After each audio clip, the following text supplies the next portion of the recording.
আমাদের কাছে এসেছে সুনেত্র গ্যাস কূপ খনন সংক্রান্ত একাধিক অভিযোগ। এটা একটা মেগা দুর্নীতি প্রকল্প ছিল, মেগা প্রকল্প। হামিদুল ইসলাম রতন শেল বরস ইউনিয়ন পরিষদের সদস্য। খননের স্থান নির্বাচন নিয়ে বাপেক্স কর্মকর্তাদের সঙ্গে তার তর্ক হয়েছিল এমন দাবি করেন তিনি। বাপেক্সের যখন কর্মসূচি সূচনা করে কার্যক্রম, তখন কিন্তু এই হাওর অঞ্চলে প্রতিটা এলাকাতেই কিন্তু গ্যাস সন্ধানের জন্য চেষ্টা করছে, কোথায় কি আছে, মুখটা কোথায় আছে এটার মুখটা। তখন কিন্তু আমাদের প্রাথমিক যে তথ্য ছিল সেটা কিন্তু সৈয়দপুর মৌজা রাস্তার পাশে একটা ডুবা আছে, এটার মধ্যে কিন্তু লাল নিশান দিয়ে অনেকটা জায়গা চিহ্নিত করা হয়েছে যে এই জায়গাটার মধ্যে গ্যাসের সম্ভাবনা এবং গ্যাসের উৎপত্তি স্থলটা মুখটা এদিকে।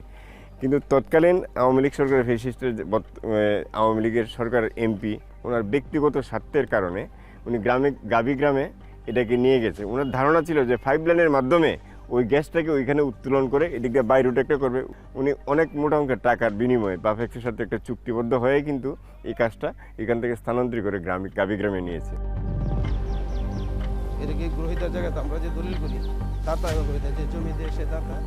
জুলফিকার আলী ভুট্টো শেল বরস ইউনিয়নের একজন দলিল লেখক।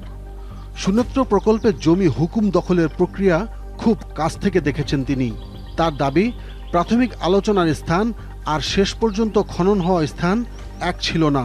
আবিষ্কার হয়েছিল ফুলুর মৌজা, ফুলুরে আমরা তখন যেটা শুনছি বা দেখছি, তো ওইখানে মুখটা ছিল এবং ওইখানে গ্যাসটা উৎপন্ন হওয়ার কথা ছিল। কিন্তু ওই এলাকার মানুষ অত্যন্ত রাজনৈতিক এবং শিক্ষিত সচেতন।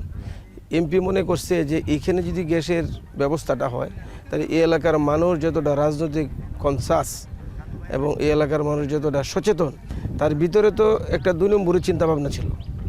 তো সে যদি শর্ট থাকতো, যেহেতু ফুলুরে এটা উৎপন্ন হয়েছে, তো ওই এলাকার মানুষদের ডাকিয়ে নিয়ে বসে, উপজেলা প্রশাসন নিয়ে বসে ওইখানে কাজটা করতো।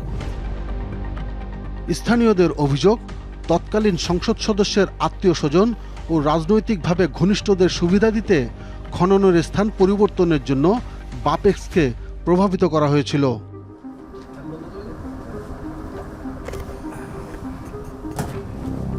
সেই অভিযোগ নিয়ে আমরা হাজির হই বাপেক্সের তৎকালীন ব্যবস্থাপনা পরিচালকের সামনে।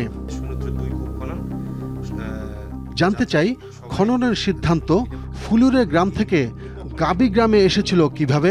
এখানে দূরত্বর বিষয় না, বিষয়টা হলো এখানে একটা গভীরতা, এখানে স্ট্রাকচারটা অনেক বড় এবং আমাদের একটা ধারণা ছিল যে এখানে যদি গ্যাস পাওয়া যায় একটা বড় ধরনের আমরা গ্যাস ফিল্ড আবিষ্কার করি, একটা মোর দেন 2 TCF বা 3 TCF এই ধরনের গ্যাস হতে পারে। ওদের যে আমাদের যে টোটাল যে স্ট্রাকচারটার যেটা ওটাকে ইভ্যালুয়েট করে যেটা পাওয়া যায়, যদি গ্যাস পাওয়া যেত এটা বড় গ্যাস ফিল্ড হতো। যে জন্য আমরা অনেক প্রিকশন নিয়ে সেখানে কাজ করেছি।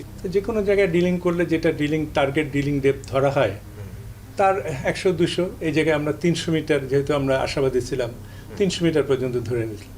এরপরে কিন্তু আর আপনার সাধারণত ডিলিংটা করা হয় না। আর আমাদের দেশে একটা এই 4000 বা 3500-4000 মিটার নিচে কিন্তু বিভিন্ন জায়গায় হাই প্রেশার জোন আছে। তো আমাদের ডিলিং করেছে কত মিটার পর্যন্ত জানেন? অ্যাবাউট 4700 মিটার পর্যন্ত, 4685 মিটার, প্রায় 1000 মিটার। কেন আমাদের একটা ইয়ে ছিল যে আমরা এখানে পেতে পারি, পাওয়ার খুব সম্ভাবনা আছে। এটা বিবিনার থেকে ধরে আরও নিচে যাই, যতক্ষণ পর্যন্ত আমাদের সক্ষমতা ছিল ততক্ষণ পর্যন্ত। এবং এটা কিন্তু এক্সেপশনাল, বাংলাদেশের অন্য কোথাও কোনো রেকর্ড নাই যে একটা টার্গেট ডেপথ করে তারপরে 1000 মিটার যায় কোনো এক্সপ্লোরেশন হলে। আমাদের প্রশ্ন ছিল, সাবেক সংসদ সদস্যের পরামর্শে কি জায়গা পরিবর্তন করা হয়েছিল? কোনো একজন এমপি অথবা কোনো মন্ত্রীর কথায় সরকার বা পেট্রোবাংলা বা বাপেক্স যে কোনোদিন কোনো জায়গায় এরকম লোকেশন করে না, বা লোকেশনটা যে জায়গাটা দেওয়া হয় সেটা সম্পূর্ণ টেকনিক্যাল টিম যেটা থাকে এবং সেই টিমের উপর ভিত্তি করে এটা দেওয়া। ওই জায়গাতে নিয়ে যায় হচ্ছে যে ওই ভাড়াটা পাওয়া এবং না এই কাজটাকে আমরা, এটা প্রশ্নই আসে না, কারণ এটা decision maker, we are the decision maker. আমি দায়িত্ব নিয়ে বলতেছি, কখনোই না এটা এই ধরনের জিনিস হয় না। তাহলে এই বাপেক্স আজকে এই অবস্থায় আসছে, কখনোই আসতে পারতো না। সাবেক ব্যবস্থাপনা পরিচালক স্পষ্টভাবেই রাজনৈতিক প্রভাবের অভিযোগ অস্বীকার করেছেন। তার দাবি, সিদ্ধান্তটি ছিল সম্পূর্ণ প্রযুক্তিগত।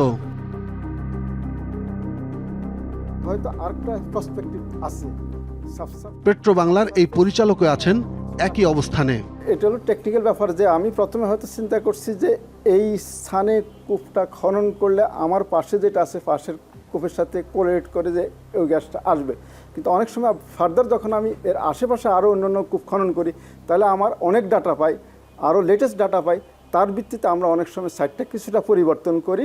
সেটা হলো আমাদের যে গ্যাস প্রাপ্তি নিশ্চিত করার জন্য।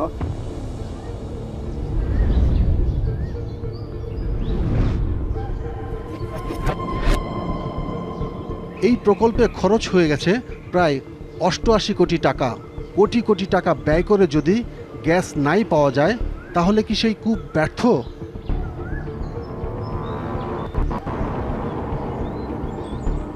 ড্রাই হোল, দুটি শব্দ, কিন্তু এই দুটি শব্দের অর্থ নিয়েই রয়েছে সবচেয়ে বড় বিভ্রান্তি। সাধারণ মানুষের কাছে ড্রাই হোল মানেই গ্যাস পাওয়া যায়নি, অর্থাৎ ব্যর্থতা, কোটি কোটি টাকা অপচয়। কিন্তু একজন ভূতত্ত্ববিদের কাছে এর অর্থ সম্পূর্ণ ভিন্ন। আপনি এটা কখনো মনে করতে পারেন না যে আপনি একটা ড্রিলিং করব সেখানে গ্যাস আসবে। আপনার রেশিওটা দেখতে হবে, আপনি কি রেশিওতে গ্যাসটা পাচ্ছেন। পৃথিবীর অনেক দেশে 10টা কূপ করে একটা কূপ গ্যাস পায়, বললাম না? আমাদের এখানে তো 3টা করলে একটা পেয়ে যায়। সেই হিসাবে আমাদের এখানে সম্ভাবনা অনেক বেশি। ভূতত্ত্ববিদরা বলছেন মাটির নিচে গ্যাস চোখে দেখা যায় না, সিসমিক জরিপ সম্ভাবনার ইঙ্গিত দেয়। কিন্তু সেই সম্ভাবনা সত্যি কিনা তার একমাত্র পরীক্ষা ড্রিলিং। আর এ পদ্ধতিতে আবিষ্কার হয়েছে বিশ্বের প্রতিটি গ্যাস কূপ। আবার কিছু কূপ হয় ড্রাই হোল, অর্থাৎ গ্যাস মেলে না। তবে সুনেত্র গ্যাস কূপ খুঁড়তে গিয়ে কি সরকারের 88 কোটি টাকা গচ্চা গেল? না, ডেফিনেটলি না। আমরা ওখানে 4700 মিটার পর্যন্ত ডিলিং করছি। কোনো দিন ডিলিং করে অনেক সময় কোনো জায়গায় আপনার এক্সপ্লোরেশনাল কি পাওয়া যেতে পারে, নাও পাওয়া যেতে পারে। এটা ডেভেলপমেন্ট হলেও অনেক সময় মিস হয়ে যায় বিভিন্ন কারণে। এটা এক্সপ্লোরেশন হলে 3টা 4টা 5টা 7টা করে একটা আপনার করার পরে একটা আপনার গ্যাস ডিসকভারি হবে। সেটা শুধু বাফেক্সার পেট্টা বলে না, সারা বিশ্বে যারা এই ড্রিলিংয়ের কাজ করে, ড্রিলিং মানে যারা অয়েল অ্যান্ড গ্যাস কোম্পানি যারা কাজ করছে সব জায়গায় এক্সপ্লোরেশনের কখনো লস নাই। এইখান থেকে যে ইনফরমেশনটা আসছে, এক্সপ্লোরেশন হলে যে ইনফরমেশনগুলো পাই, দ্যাট ইজ ভেরি ইম্পর্টেন্ট। অর্থাৎ গ্যাস না পাওয়া গেলেও একটি ড্রাই হোল থেকে মেলে অনেক তথ্য, যা পরবর্তী অনুসন্ধানে কাজে লাগে। পৃথিবীর কোনো প্রযুক্তি শতভাগ নিশ্চিত করে বলতে পারে না নিচে গ্যাস আছে কি নেই। তাহলে গ্যাস পাওয়ার সম্ভাবনা তৈরি হয় কিভাবে? এই যে এক একটা দাগ দেখতেছেন না, এইগুলোকে আমরা বলি অ্যান্টিক্লাইন, ঊর্ধ্বভাগ। মানে শিলাস্তরে ভাঁজ যখন থাকে, তখন শিলাস্তরটা সোজা থাকে, তো এইটা চাপে এরকম করে ভাঁজ হয়ে যায়। যখন ভাঁজ হয়ে যায় তখন গ্যাসটা এসে ভেতরে জমা হয়। তো ভাঁজগুলো হচ্ছে এই যে ভাঁজগুলো, সুতরাং যেখানেই ভাঁজ আছে আমরা ড্রিল করি এখানে।